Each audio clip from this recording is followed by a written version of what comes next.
Hello friends, this video is sponsored by Buy More Shopping app.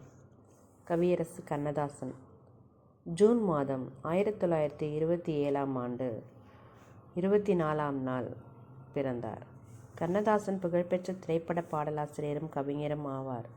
4000க்கும் மேற்பட்ட கவிதைகள், 5000க்கும் மேற்பட்ட திரைப்பட பாடல்கள், கட்டுரைகள் பலவும் எழுதியவர். சண்டமாருதம், திருமகள், தெஞ்சல் திரை, முல்லை, கண்ணதாசன் ஆகிய இதழ்களின் ஆசிரியராக இருந்தவர்.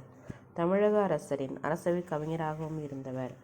1980 சாகித்ய அகாடமி விருதை பெற்றவர்.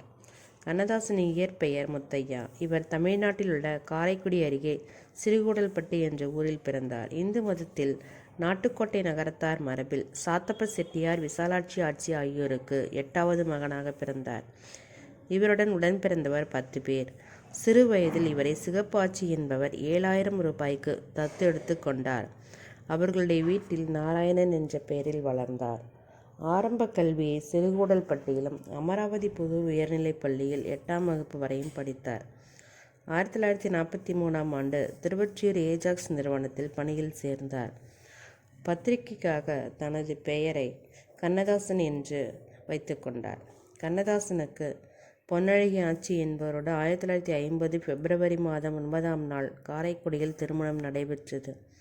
இவர்களுக்கு கண்மணி சுப்பு, கலைவாணன், ராமசாமி, வெங்கடாசலம் ஆகிய 4 மகன்களும், அலமேலு சொக்கலிங்கம், தேனம்மை, விசாலாட்சி ஆகிய 3 மகள்களும் உள்ளனர்.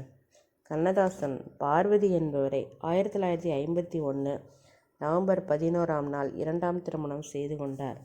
இவர்களுக்கு காந்தி, கமல், அண்ணாதுரை, கோபாலகிருஷ்ணன், சீனிவாசன் ஆகிய 5 மகன்களும், ரேவதி, கலைச்செல்வி ஆகிய 2 மகள்களும் உள்ளனர். தனது 50வது வயதில் புலவர் வள்ளியம்மை என்பவரை திருமணம் செய்து விசாலி என்னும் ஒரு மகளும் உள்ளனர்.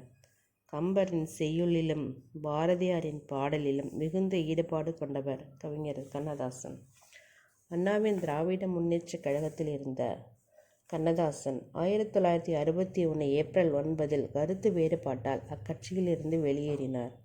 ஈ.வி.கே. சம்பத்துடன் இணைந்து தமிழ் தேசிய கட்சியை துவக்கினார். பின்னர் தமிழ் தேசிய கட்சி காங்கிரசுடன் இணைந்தது. காங்கிரஸ் பிளவுபட்ட போது இந்திரா காந்தி பக்கம் நின்றார். அதுதான் இன்றைய காங்கிரஸ் கட்சி. தான் இருந்த கட்சிகளின் தலைவர்களை அவர்களது உண்மை சொரூபம் தெரிய வந்ததும் அந்த கட்சியில் இருந்து விலகிவிடுவார். உதவாத பல பாடல் உணராதோர் மேற்பாடி ஓய்ந்தனையே பாலும் மனமே என்று தன் தவறுகளை ஒப்புக்கொண்டவர். அரசியல் ரீதியாக எம்.ஜி.ஆரை கண்ணதாசன் கடுமையாக விமர்சனம் செய்திருக்கிறார். தன்னை பற்றி விமர்சித்த போதும் கண்ணதாசனை 1978 எம்.ஜி.ஆர் அரசவை கவிஞராக நியமித்தார். உடல்நலக்குறைவு காரணமாக 1981 ஜூலை 24 சிகாகோ நகர் மருத்துவமனையில் அனுமதிக்கப்பட்டு அக்டோபர் 17 சனிக்கிழமை இந்திய நேரம் 10:45 மணிக்கு இறந்தார்.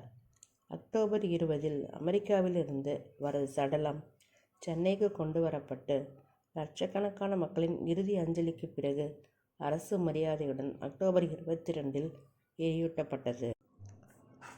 தமிழ்நாடு அரசு கண்ணதாசன் நினைவை போற்றும் வகையில் சிவகங்கை மாவட்டம் காரைக்குடியில் புதிய பேருந்து நிலையம் அருகில் கவியரசு கண்ணதாசன் மணிமண்டபம் அமைத்துள்ளது.